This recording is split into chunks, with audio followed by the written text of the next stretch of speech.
In the darkness before dawn, the sea felt almost hollow, as if the Pacific itself were holding its breath. Deep inside USS England, soundman John Prock pressed his headphones tighter, chasing a faint pulse rising through 300 feet of black water. It was the kind of sound a man only hears after hours of strain. Propellers cavitating, metal shifting under pressure, a living machine trying to disappear into the ocean's endless silence. Prock's back ached, his eyes burned, and the last of his coffee had gone cold long ago, but he didn't dare look away. Somewhere beneath him, a Japanese submarine was twisting through the depths, using every trick its commander knew to break free. One wrong move, one lost echo, and the hunter would become the hunted. Above the sonar room, officers moved quietly, waiting for a signal they could trust. No one on board knew that this moment, this thin thread of sound in the dark, was part of a streak unlike anything in naval history. No one knew the cost. No one knew the stakes. What does it take for an unremarkable escort ship to become the most lethal submarine hunter of the Pacific War? The war in the Pacific had entered a stage where silence could be deadly. Japanese submarines, from the massive I-class boats to the smaller but agile Rho-class vessels, moved through the Solomon Islands and the waters off New Guinea with alarming freedom. Their mission was not glamorous. They scouted, they shadowed American convoys, they reported fleet movements that shaped Japan's decisions at sea, and when the moment was right, they struck. For months, American commanders understood the scale of the problem but lacked the means to solve it. Sonar could find a submarine, but it could not hold the contact through the final seconds of an attack. The blind spot, that vanishing act at 200 yards, turned every close-range run into a guess, and in war, guessing was a luxury no escort ship could afford. Depth charges detonated with thunder, but thunder meant very little when a submarine could slip away unseen. The early war kill rate told the truth more plainly than any report, 3%. Most attacks simply failed. Into this landscape stepped a weapon that promised to change the odds. The Hedgehog was not elegant, it was purposeful. 24 contact-fused projectiles hurled forward in a tight elliptical pattern, detonating only when they struck steel. No more guessing, no more waiting for the water to calm. Silence meant a miss, explosions meant a kill. The British had built it from bitter lessons in the Atlantic. The United States adopted it out of necessity, but only a handful of ships carried it in early 1944. USS England was one of them. The ship herself was modest, a Buckley-class destroyer escort with reliable engines, steady handling, and a crew of 186 men. What she lacked in size, she made up for in discipline. Lieutenant Commander Walton Pendleton commanded the ship, but he was the first to admit that his executive officer, Lieutenant John Williamson, possessed the sharper instinct for anti-submarine warfare. Pendleton trusted him completely. During combat, Williamson would take the con. Training off the California coast had forged the crew into a unit that moved with quiet precision. Williamson drilled them endlessly. Hedgehog attacks at dawn, sonar tracking in heavy seas. Emergency maneuvers repeated until muscle memory replaced hesitation. Soundmen like John Prock and Roger Bernhard learned to recognize the faint signatures of underwater life. Cavitation, hull pops, ballast flooding. They learned to hear the difference between an echo and a presence. By early 1944, the crew felt ready. But readiness did not guarantee opportunity. Their first months in the Pacific were spent escorting convoys in uneventful stretches of ocean, carrying out a mission vital but unremarkable. The men watched the horizon and wondered whether all their training would ever be tested. The test arrived on the 18th of May, 1944. American codebreakers intercepted a message that changed everything. A Japanese submarine, I-16, was traveling to resupply garrisons near Bougainville. Its course and timing were laid bare. For the first time, USS England was being sent not to guard others, but to hunt. The hunt for I-16 began under a hard afternoon sun on the 19th of May, 1944. A patrol aircraft had spotted the submarine on the surface, and for the first time, USS England closed in not on a possibility, but on a certainty. Williamson reduced speed to steady the sonar picture. Prock tracked the contact 8 knots, 150 feet down steady, unaware. When the first Hedgehog salvo hit the water, the submarine reacted too late. A series of detonations rippled upward through the hull of the escort ship. 20 minutes later, oil and fragments surfaced. England had her first kill. It should have been an extraordinary moment. Instead, it became the opening act. 3 days later, in the pre-dawn darkness of May 22, radar aboard USS George caught another submarine on the surface. Row 106 tried to escape in a crash dive, pushing toward depths that strained her pressure hull. She twisted, turned, and clawed her way through the water, but England's sonar operators clung to the contact. Williamson recognized a rhythm, alternating turns, 40 seconds apart. When he aimed the second salvo ahead of the expected maneuver, the ocean answered with a violent, unmistakable detonation. Row 106 never resurfaced. But the pattern of contact, evasion, and kill intensified with Row 104 on May 23. This submarine commander was experienced, deliberate, measured. For 2 hours, Raby and George made repeated attacks. Everyone failed. The water churned with turbulence from depth charges and Hedgehog splashes. The submarine refused to be cornered. When England arrived, Williamson changed the geometry of the hunt. Instead of chasing the submarine's wake, he positioned the ship ahead of its projected course and waited. Row 104 emerged from the depths at the worst possible moment, driving straight into the elliptical pattern of 24 descending projectiles. The explosions came in a cluster, sharp and final. 3 submarines in as many days. Word spread like a current across the Pacific Fleet. But the most dangerous test had yet to come. Before dawn on May 24, Proc detected another contact, Row 116. This commander, unlike the others, fought back with intent. The submarine fishtailed to break the sonar beam. It shifted depth in rapid bursts.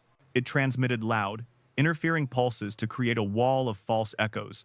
For the first time, the ocean seemed to fight on the enemy's side. Proc strained to separate truth from noise. Williamson made run after run, adjusting for the chaos, until a final salvo triggered a small cluster of explosions. Not the sharp thunder of a catastrophic kill, but the grinding collapse of a wounded hull flooding in the dark. Hours later, oil and fragments drifted to the surface. 4 submarines in 5 days. The sea had not seen anything like it, and yet the hunt was far from over. By May 26, the crew of USS England was running on exhaustion. Sleep came in stolen minutes. Muscles ached. Even the steady hum of the ship's engines felt heavier than usual. They were on their way to Manus for fuel and ammunition when the sea presented them with another test. Shortly before midnight, Raby detected a surface contact, Row 108. The groan that rolled through England's passageways was quiet but unmistakable. They had just enough Hedgehog rounds for one final shot. Row 108 dove before the destroyer escorts closed in. Raby lost contact. George searched the darkness in widening arcs. Then Proc, unshakable even through days of strain, called out a clean, unmistakable sonar return. Williamson maneuvered England into position for a single, unforgiving attack. At 2,323, 12 projectiles left the launcher. 2 seconds of silence followed. Then multiple detonations rose through the hull. Row 108 broke apart, and 53 men disappeared with her into the black water. 5 submarines in 8 days. It was a record that should have ended there. But war seldom respects limits. On May 31, the last submarine of the Picket Line, Row 105, found itself trapped in a shrinking cage of American warships. For 24 hours, destroyers Hazelwood, Hull, Heermann, and McCord hammered the sea with depth charges and Hedgehog attacks. Each time, the submarine twisted free. She hid in thermal layers, maneuvered into positions that forced the Americans to withhold fire, and dove through pockets of disturbed water to break sonar contact. The commanders aboard Row 105 fought with a level of discipline that slowed the noose tightening around them. At dawn, England arrived. Commander Haynes, overseeing the hunt, sent the briefest of instructions. The message would become famous. "Oh hell, go ahead, England!" Williamson understood instantly. The other ships had pushed Row 105 into a narrow funnel between Raby and George. Any attack required precision. Too shallow a salvo could endanger friendly ships. Too deep, and the submarine would slip beneath the spread. Proc gave the bearing. Bernhard confirmed the depth trace. The room fell silent. At 0729, the Hedgehog launcher fired. 6 to 10 detonations answered moments later, followed by a deep, rolling explosion that seemed to lift the ocean itself. Row 105 was gone. 55 men vanished with their captain, including Submarine Division 51's commander, Captain Kato Ryonosuke. In 12 days, 6 submarines had fallen. The cost to Japan was not only the lives of its submariners, but the collapse of a reconnaissance line meant to warn of American carrier movements. For USS England, the cost was measured differently. Sweat, discipline, and a crew stretched to the edge of human endurance. It was a triumph born not from glory, but from relentless pressure and the quiet, unbreakable resolve of men who refuse to fail. The destruction of Japan's scouting line spread far beyond the quiet arcs of water where each submarine disappeared. In military terms, the impact was immediate and unmistakable. Japan had relied on its submarines not as commerce raiders but as eyes and ears for the combined fleet. Their mission was reconnaissance, early warning, and the opportunity to strike at major American warships when conditions favored them. Losing 6 boats in 12 days did more than thin their numbers. It blinded them. American commanders recognized the shift almost at once. The collapse of the picket line meant the Japanese no longer possessed a coherent picture of the movements of American carrier groups pushing toward the Marianas. Without submarine reports, Japan entered the Battle of the Philippine Sea, effectively blind. Their pilots flew into the largest carrier battle of the war without accurate intelligence on American disposition, a disadvantage that contributed to the decisive American victory known as the Great Marianas Turkey Shoot. Strategically, the lesson echoed through every level of the U.S. Navy. Technology mattered. Hedgehog changed anti-submarine warfare by closing the blind spot that had protected submarines for years. But technology alone did not explain England's results. Other ships carried Hedgehog. None matched her record. What set England apart was a fusion of intelligence, doctrine, and training. American codebreakers provided the targeting information. Williamson's relentless preparation sharpened the crew. The ship's operators turned practice into instinct and instinct into action. In Washington and Pearl Harbor, senior officers took note. England's patrol validated investments in forward-firing weapons and reinforced the importance of radio intelligence. But the world outside the Navy saw something else.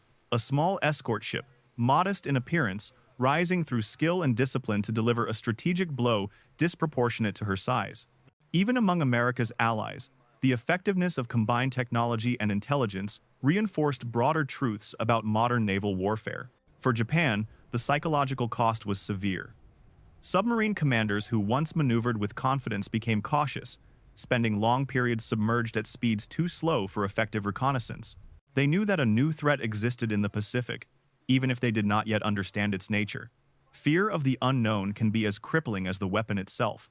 In the end, the events of May 1944 reshaped the undersea balance of the Pacific War, marking a turning point where American mastery of intelligence, technology, and seamanship converged into undeniable strategic advantage. When the last echoes of the May patrol faded, USS England returned to Manus, not as a ship changed by victory, but as one marked by the quiet weight of what had been done. 6 submarines had vanished beneath the Pacific, each carrying crews whose stories ended in silence. The men aboard England understood that success in war often leaves little room for triumph. It leaves only the certainty that someone else will live because you did your job. The legacy of those 12 days lives not in statistics, but in the clarity of the lessons they revealed. War is shaped by technology, but defined by people. The Hedgehog gave England a way to strike. Intelligence gave her the ability to find her targets, but training and discipline turned possibility into certainty. In the darkness of the sonar room, in the narrow spaces of the bridge, in the rhythm of the engineering plant, the ship's crew proved that preparation is the real backbone of survival. That truth followed England long after the patrol. Even when she was struck by a kamikaze off Okinawa in 1945, losing 37 of her own, the same spirit carried her home under her own power. It is easy to measure a ship by her victories. Harder, but more honest, to measure her by the resolve of the men who refused to abandon her. History did not preserve USS England. She was scrapped in 1946, her steel recycled like hundreds of wartime vessels.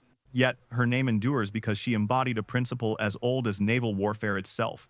Courage, amplified by skill, can alter the course of a campaign. The Pacific War turned on many hinges, but for a brief moment in May 1944, the hinge was a single destroyer escort and the men who served aboard her. The battle may be over, but its lessons still speak. What do you see in the story of USS England, the power of training, the cost of war, or the enduring responsibility carried by those who face danger so others do not? Share your thoughts in the comments, and if you value these journeys into the past, consider subscribing. The history of our world is still being written, one story at a time.